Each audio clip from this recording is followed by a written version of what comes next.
நலனுக்காக தர்மத்தையும் பிரபஞ்ச ஒழுக்கத்தையும் மீட்டெடுப்பதற்காக அவர் பூமியில் 10 முக்கிய அவதாரங்களை மேற்கொண்டதாக கருதப்படுகிறது. இந்த அவதாரங்களில் மிக முக்கியமானவர்கள் ராமர் மற்றும் கிருஷ்ணர். அவரது ஆதரவாளர்கள் வைஷ்ணவர்கள் என்று அழைக்கப்படுகின்றனர். அவர்கள் அவரை உச்ச தெய்வமாக கருதுகிறார்கள். காக்கும் தெய்வத்தின் சில பெயர்கள் மற்றும் வடிவங்களாக சொல்லப்படுவது: விதோபா, நாராயணா, பெருமாள், ஜெகநாதர், ஹயக்ரீவர், அச்சுதா, மதாவா, வெங்கடேஸ்வரா, குருவாயூரப்பன், வைகுண்ட சதுர்மூர்த்தி, வைகுந்த கமலாஜா, லட்சுமி நாராயணா, விஸ்வரூபர், ரங்கநாதர், மதுசூதனா, பத்மநாபா, ஹரி, உபல்வன், புருஷோத்தமன், கோவிந்தா, சதுர்வியுகா, கேசவா.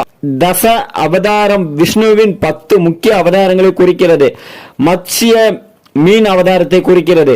கூர்மம் ஆமை அவதாரத்தை குறிக்கிறது. வராகி பன்றி அவதாரத்தை குறிக்கிறது. நரசிம்மர் ஆண் சிங்கம் போல் அவதாரம் எடுத்திருப்பார். வாமனன் குள்ளன் போல் இருப்பார்.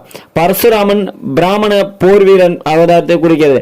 ராமர் ராஜா காவிய ராமாயணத்தின் நாயகன் மற்றும் ராவணனை கொன்றவர் அவதாரத்தை குறிக்கிறது.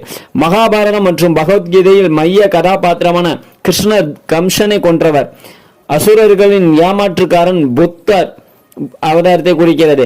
அதர்மத்தை வென்ற கல்கி கலியுகத்தின் இறுதியில் தோன்றுவார் என்று எதிர்பார்க்கப்படுகிறது. கிருஷ்ணரின் மூத்த சகோதரரான பலராமன் சில சமயங்களில் புராணங்களின் பட்டியலில் புத்தருக்கு பதிலாக விஷ்ணுவின் அவதாரமாக காட்டப்படுகிறார். இருப்பினும் அவர் மற்ற மரபுகளில் விஷ்ணுவின் பாம்பான சேஷனின் வடிவமாக பரவலாக கருதப்படுகிறார். விஷ்ணுவின் பிற குறிப்பிடத்தக்க வடிவங்களில் பிருது, மோகினி, தன்வந்திரி, கபிலா, யஞ்ஞம் மற்றும்